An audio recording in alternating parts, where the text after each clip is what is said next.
A 22-year-old influencer had spent 7 years reporting her ex to the authorities. The day justice finally sided with her, a fake delivery guy showed up at her door with a box of chocolates, and he killed her. A young college student went to a Halloween party and never came home. Colombia has been searching for the truth for 15 years. It still doesn't have it, and a 12-year-old went out to buy shampoo for her dog. The store was 5 minutes away. The owner was the neighbor she'd known her whole life. This is the dark side of Colombia's internet. On May 14, 2025, a judge in Cúcuta handed down a sentence. He ordered Maria Jose Estupiñán's ex to pay her 30 million Colombian pesos, about $7,000, as compensation for domestic violence. Maria Jose had been reporting that man since she was 16. She had activated protection protocols. She had asked the state for help, and that day, finally, justice had sided with her. The next morning, she stepped outside to receive a box of chocolates, and they killed her. Colombia, a country that between January and October of 2024 recorded 187 femicides reported in the media, 187 in 10 months, and in 129 of those cases, the attacker was the victim's partner or ex-partner. Maria Jose Estupiñán Sanchez was born in 2003 in Cúcuta, the capital of the Norte de Santander department, right on the border with Venezuela. She was a model, a digital entrepreneur, a third-year communication student at Universidad Francisco de Paula Santander. She had an online fashion business. She had thousands of followers on social media where she posted beauty, lifestyle, and fashion content. People knew her as La Mona. She was charismatic, a dreamer. Her friends described her as someone whose energy was just contagious. Weeks before her death, she'd gotten a nose job. She posted stories getting her hair done at the salon, driving her new car, going to the gym. She had a trip to Cartagena planned for May 15th. She never made it. To understand what happened to Maria Jose that morning, you have to understand what she'd lived through in the 7 years before it. At 16, she started a relationship with an older man, and from the very beginning, that relationship had violence in it. In 2018, when she was barely 16, she filed her first formal report for domestic violence. It wasn't her last. For years, Maria Jose activated what in Colombia is called La Ruta de Protección, the system designed to protect victims of gender-based violence. She filed reports. She requested protective measures. She followed every step the system told her to follow, and the system left her on her own. Alejandra Vera, director of the organization Mujer Denuncia y Muévete, said it straight to the cameras after the murder. She requested every form of assistance and protection to live a life free of violence. The Colombian state failed this young woman. On May 15th, 2025, at 8:12 in the morning, Maria Jose had just gotten back from the gym. She was at her house in the El Bosque neighborhood in Cúcuta, packing her bags for the trip to Cartagena. Outside, someone knocked on the door. It was a man dressed as a delivery worker. He was carrying a box of chocolates. The neighborhood security cameras caught every single second of what happened. You can see the man walk up to the front door. You can see Maria Jose open it. You can see the man say something to her while he holds the box. You can see Maria Jose reach out her hand to take it. And at that moment, the man pulled out a gun and shot her in the face. 6 shots. Maria Jose's mother was inside. She heard the gunshots.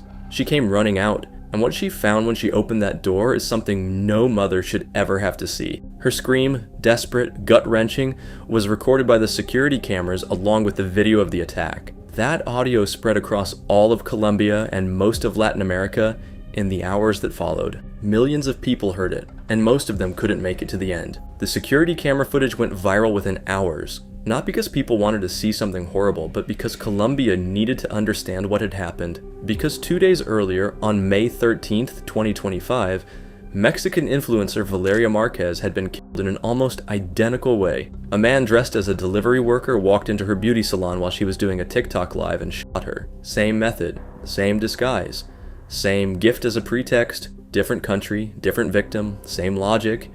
Use a woman's trust, her willingness to open the door, to accept something, as the trap. The fake delivery guy pattern wasn't new. It had already been documented in other countries across the region. But the fact that it happened twice in 2 days, to 2 women with a social media presence, made the conversation explode. Does being visible on the internet make women more vulnerable? Does having thousands of followers, sharing your everyday life, showing where you live and what your routines look like, does that make a woman an easier target for someone who wants to hurt her? The uncomfortable answer is yes. Digital visibility can be a double-edged sword. The same Instagram that gave Maria Jose a platform, an audience, and a business was also a source of information for whoever wanted her dead.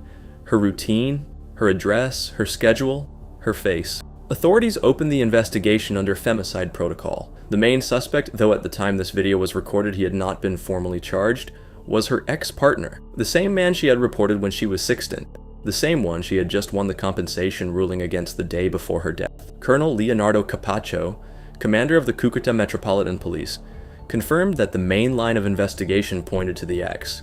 This may be a suspected femicide because in previous years she filed reports for domestic violence. Maybe. In Colombia, that maybe carries a lot of weight. Because in a country where 129 out of 187 femicides in 10 months are committed by current or former partners, the statistics already answer the question. The hitman disguised as a delivery worker had not yet been publicly identified by the time this script was written. The investigation was still active. There's something about this case that goes beyond Maria Jose's individual murder.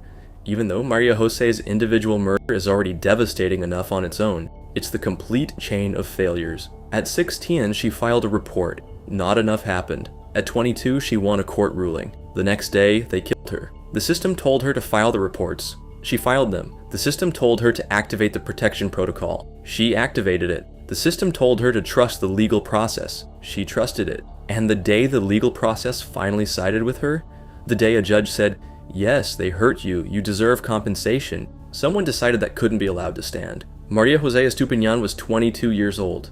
She had a business. She had thousands of followers. She had a trip to Cartagena planned.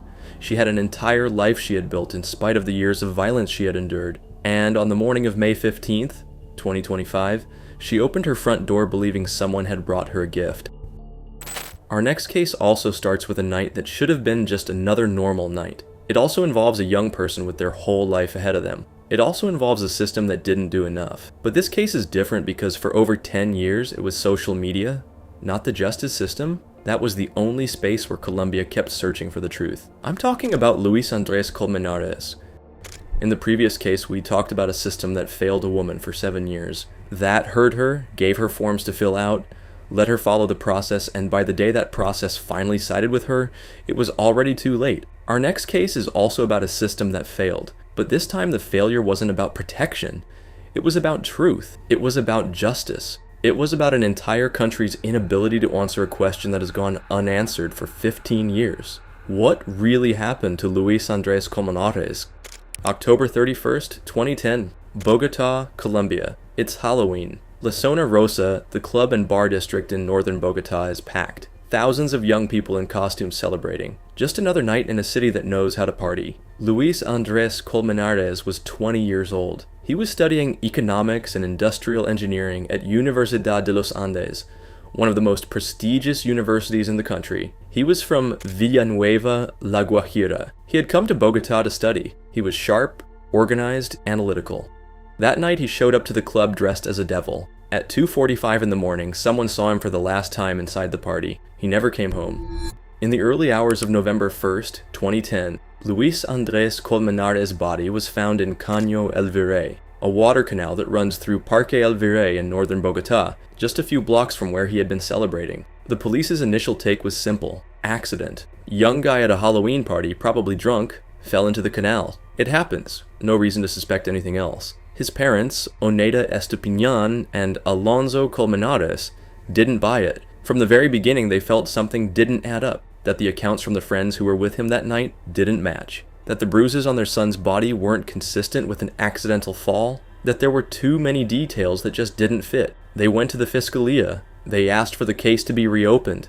They pushed, over and over again. And Colombia, which at that point wasn't paying much attention, still had no idea that the Colmenares case was about to become one of the most closely followed cases in the country's recent history. A year after Luis Andrés' death, the Fiscalía reopened the investigation. A second autopsy revealed something the first one hadn't clearly established.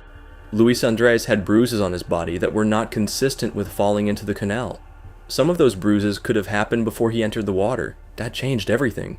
Investigators started taking a hard look at the people who were with Luis Andrés that night, and especially two of them.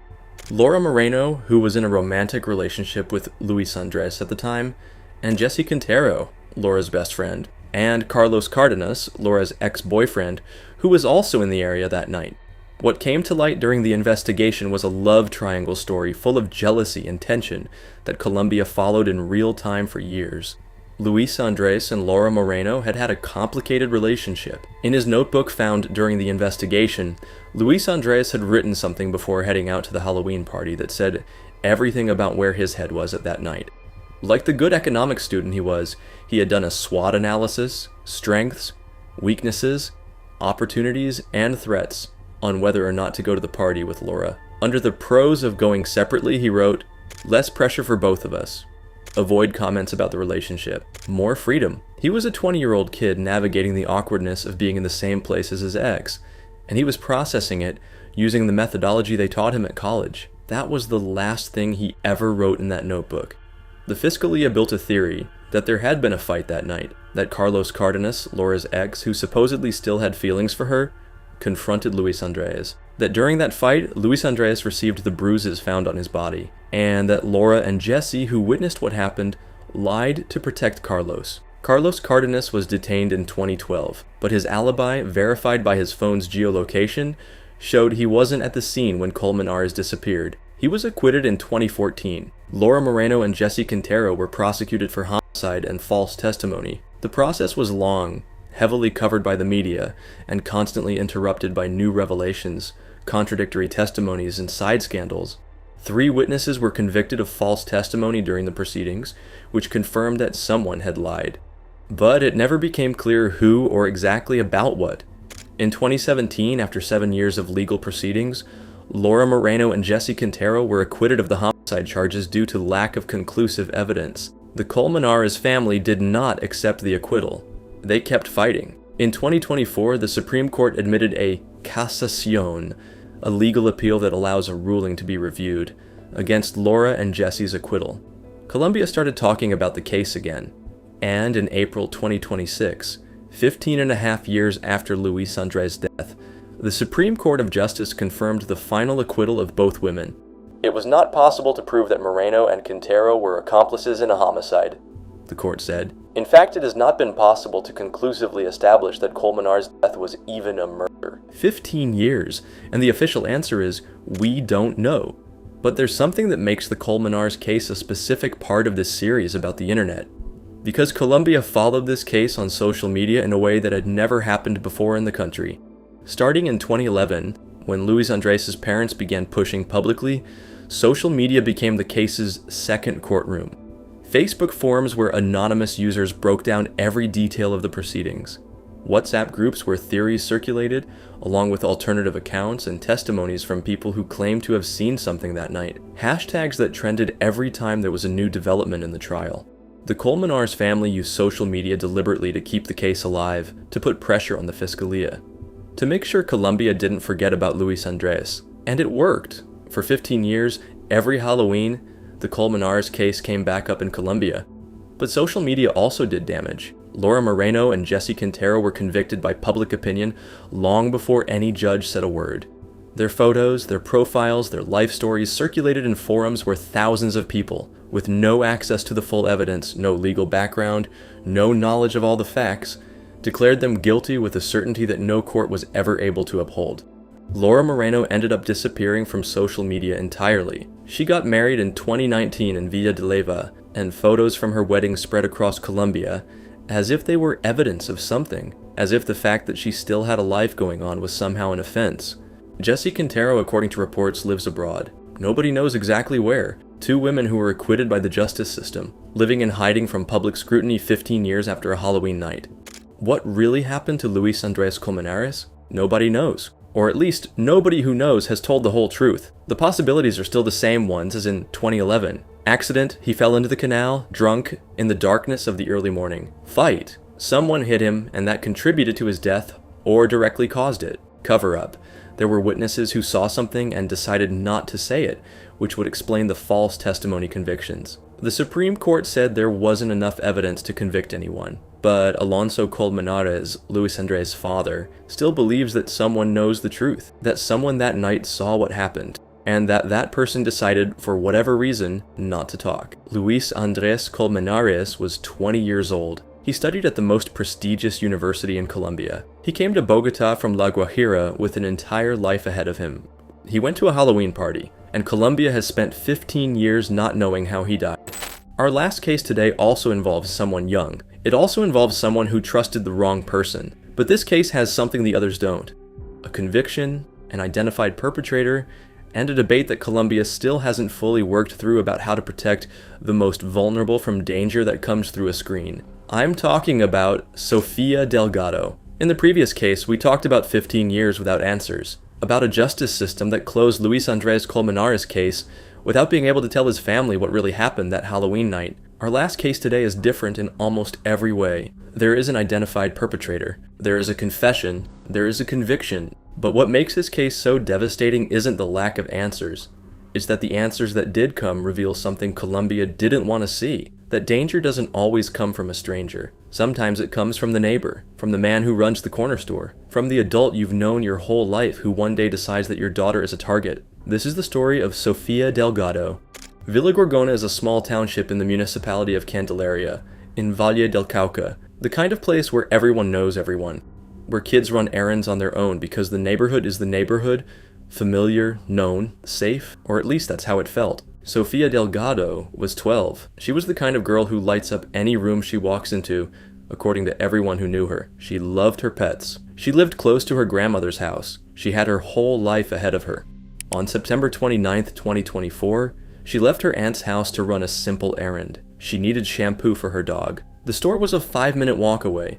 It was a pet supply shop called Chimuelo. It was run by Brian Ocampo Campo, a 32-year-old man who lived in the same township. A neighbor, someone the families in the area knew. Sophia walked over there and never came back.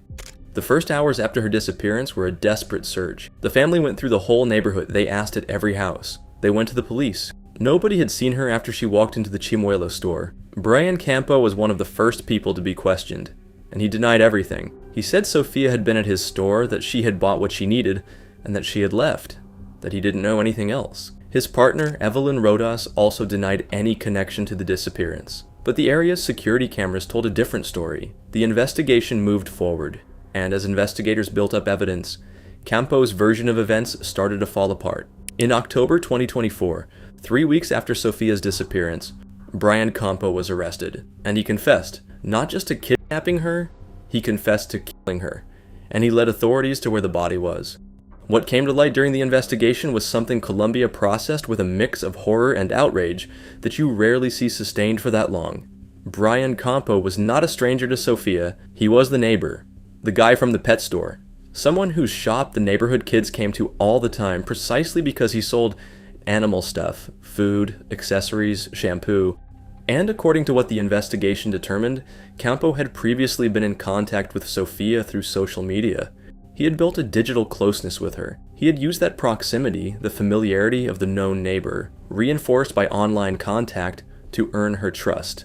That is grooming. The deliberate manipulation by an adult to gain a child's trust for the purpose of abuse. And Sophia, like any 12-year-old, had no way of knowing that the man from the corner store, that neighbor she'd known her whole life, was looking at her as a target. But there's something else that makes this case even darker. Brian Campo had done this before. In December 2018, 6 years before he killed Sophia, Campo had sexually assaulted another girl, also 12 years old, also in Villa Gorgona. The investigation into that case existed. The conviction for that case came in February 2025, 10 years and 7 months in prison. But in 2024, when Sophia walked into his store, Campo was free. The system knew who Brian Campo was. It had a case against him for the sexual assault of a minor, and yet in 2024, he was still living in the same township, running the same shop, within reach of the same kids as 6 years before. That's the detail Colombia took a while to fully absorb. Not just that a man killed a minor, but that that man had already shown the world who he was, and the system had not gotten him away from the children in that neighborhood. The disappearance and death of Sophia Delgado triggered one of the largest public responses in Colombia in 2024. Protests in Candelaria, in Cali, in Bogota, candlelight vigils in the neighborhood where she lived. The hashtag Justicia por Sofia trending for days across Colombia. Children's rights organizations came out demanding urgent reforms to the protocols for searching for missing minors and to the SEX offender registry systems. Sophia's family announced the sentencing on social media the day before her birthday. They wrote, "Today, May 2nd, 2025, one day before Sophia's birthday, the conviction against Brian Campo was handed down." On May 2nd, 2025, Brian Campo was sentenced to 58 years and 3 months in prison, 700 months for aggravated femicide, kidnapping, and concealment of evidence. During the hearing, he was ordered to apologize to Sophia's family and to all of Colombia. A close family member shared the moment on social media and described it as a minimal act of justice in the face of the horror that was lived. Minimal. That word says everything. The digital angle of this case isn't a fake profile or a romance scam or some dark web platform. It's something more every day. And that's exactly what makes it harder to fight. It's an adult using social media to build closeness with a minor, to show up in her digital world as someone familiar, known, trustworthy, to reinforce with messages and online contact the relationship he already had in the physical world. The neighbor, the guy from the store, until that trust was enough for Sophia to walk into his shop alone on a Sunday morning to get shampoo for her dog. It wasn't a sophisticated operation. It didn't require advanced technology. It only required time, patience, and a digital platform that allowed a predator to be present in a minor's life, beyond the physical boundaries of the neighborhood. That's what makes this case part of this series. Not the crime itself, but the system that made it possible. The neighbor who is also a social media contact. The physical store that also has a digital presence. The trust built across two simultaneous dimensions, the real and the virtual, until the victim can no longer tell one from the other. In Colombia, between January and May of 2024, before Sophia disappeared, the Colombian Institute of Family Welfare opened 6,579 cases of sexual violence against minors. 6,579 in 5 months. That's more than 43 cases a day. Sophia Delgado was one of them, the most visible one. The one Colombia couldn't ignore.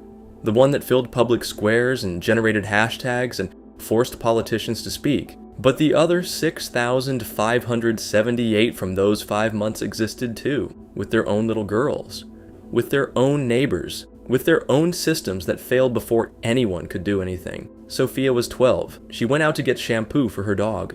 The store was 5 minutes from her grandmother's house, and Colombia has spent months learning what it should have already known, that danger doesn't always have a stranger's face. Sometimes it has a neighbor's face.